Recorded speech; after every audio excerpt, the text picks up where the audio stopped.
Hello and welcome to Patrick's Models and Transport.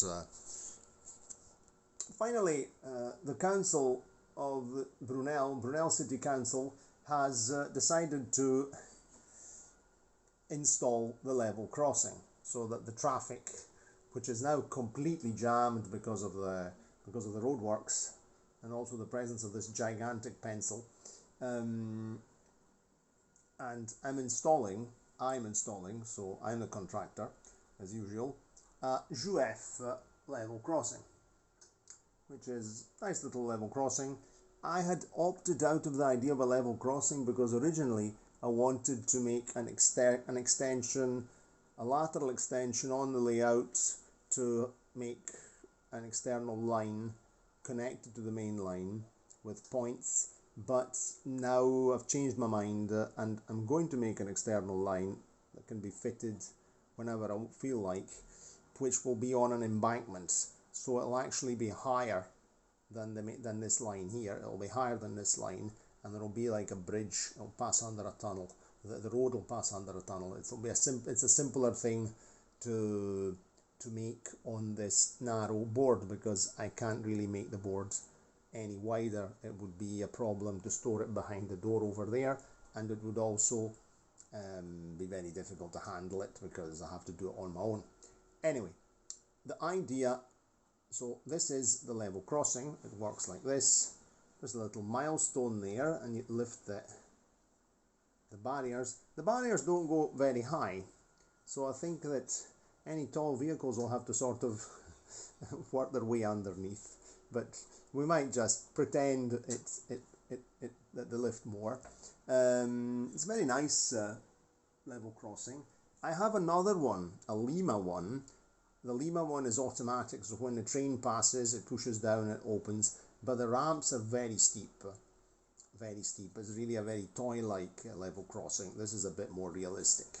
This is nicer, and this is better for as a permanent fitting on the board, so I'm going to screw the rails down and then the board will still be able to go round the corner and behind the door, no problem. So what did I do with this?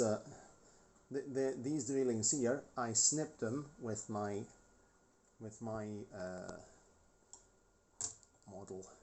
modeling clippers to size. I got rid of the legs. I just levered them off anyway. They're under the ramp. And at the moment, this IFA W50 lorry is loaded with all the rail screws and all the bits and pieces, and another length and we've deposited another length of railings on the articulated Skoda Lias. In the meantime, the workmen arrived in the red Fiat 238 van, and so this is what's going on. I've done all the various measurements to see that locomotives pass before screwing everything down. Here I'm going to use some old visiting cards, some old business cards. I have a whole box of business cards that I've collected in years, and stuff that's 20 years old is no use. It's good for working on the model railway. So I'm going to trim these to build up the ballast, to the level of the level crossing plastic platform. Then once this is installed, using some normal grey card, I'll actually cover the rails and make it look realistic. So that'll be done at the very end. So at the moment we'll be using I might put some wooden planking on it, just for people to be able to drive their cars over it. Then I'm using, as a test locomotive, I've taken out my Lima BR39, which is going to come along.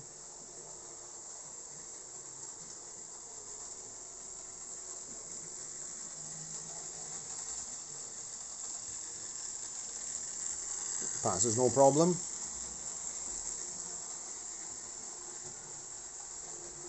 And this is a locomotive that has problems on the points, on the GUF points, the front pony truck, when it's travelling in the other direction. And I had a good look at things, and I've discovered that it's a problem related to the way the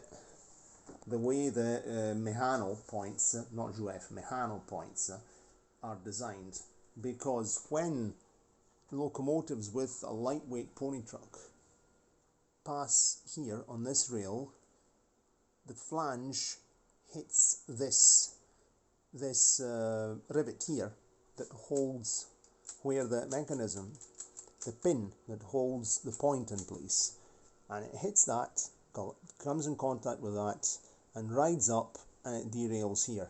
So it's nothing to do with the fact, and it does it for some reason when coming this direction, because on the other Mehano points, no problem at all. So I don't know, it might be, and it does it even on the second one over there, which is another Mehano point. So I don't know what I'm going to do about that. I might try in future to raise it a bit. Maybe it's the board is slightly warped this way, so I might have to put some sort of ballast the point a little bit up that way to try and keep the locomotive leaning more on the right, no, and not on the left. So various experiments, but for example that point over there, the second one is perfectly level, or as level as it can be on this layout. So this is the whole point. If not, I'll just put it in my pipe and smoke it, as we say, and we'll just run this train this way. That's no problem at all. No, anyway, I'm going to make an external line, high speed line, and then I can run anything I want. This is the only locomotive that really always derails.